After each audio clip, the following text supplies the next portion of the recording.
Alright guys, today we're working on my wife's Marin Terra 1, and the idea is to replace the stock grips here with these Ergon ones. These are the GP2-S's, and the reason for that is they have that little piece on the side to give a few more hand positions versus just a regular straight mountain bar setup on the Marin here. And these grips that come standard are not lock-on, they're just rubber grips. So we have the air compressor to try to take them off. I've never used this method before, so I'm gonna see how that goes.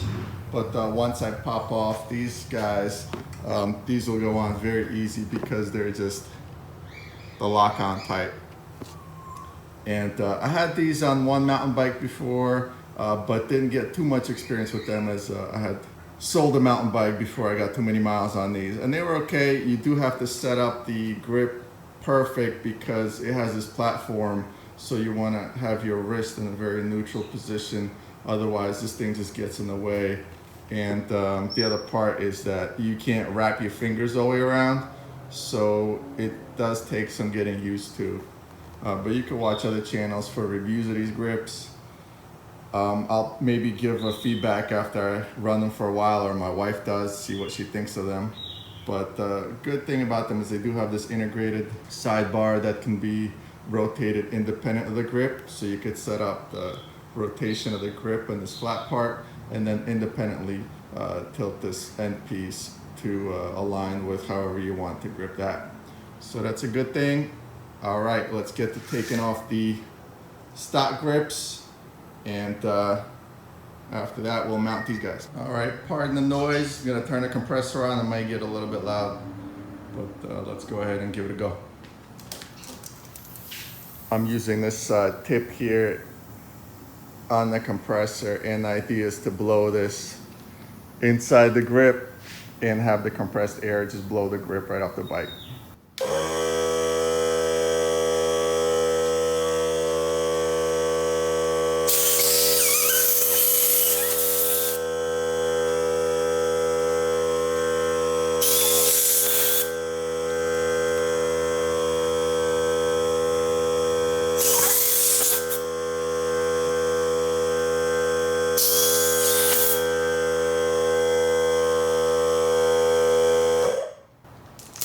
That was hilarious because I was trying to blow the first grip off on that side.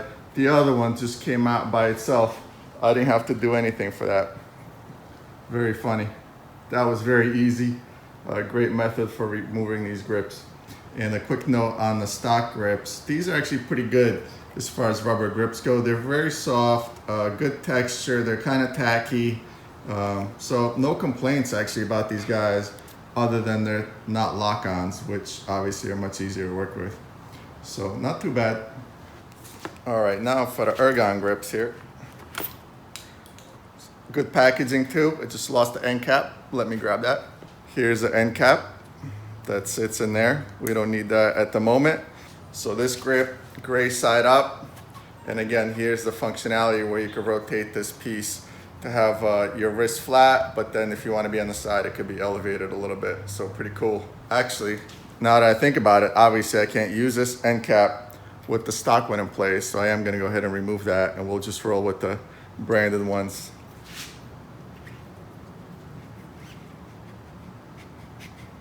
All right, interestingly enough, the combined shifter brake assembly here is set in just with enough space here so that the grip slides all the way on. I see the bar right inside here, so that's pretty good.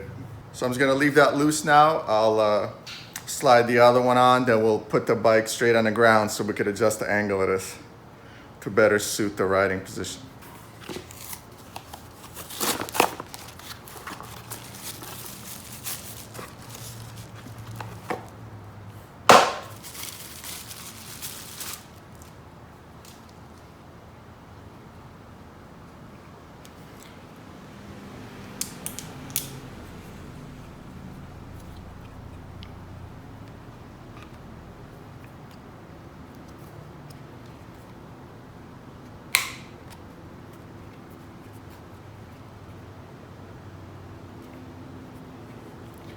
By the way, these do come in different sizes, and this is the size small.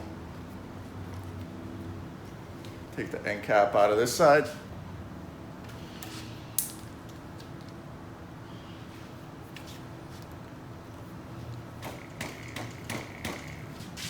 These are 4mm Allen, so I'm just going to loosen that up. There we go.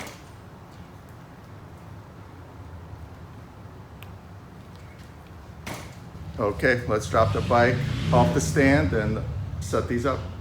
The idea here is you just want to have a nice support for your wrist on the flat part of the grip there as you're riding in neutral position. And then when you want to go out to the side, it's the same thing, kind of a neutral hold. So not jacked up on your wrist, not too much down, just a very neutral feeling kind of.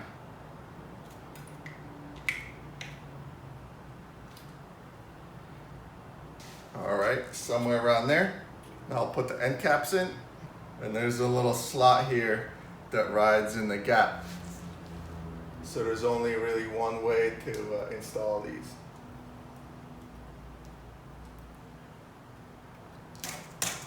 It's a nice design feature. Okay, I'll go ahead and snug them up. And as you saw, it calls for 5 Newton-meters of torque.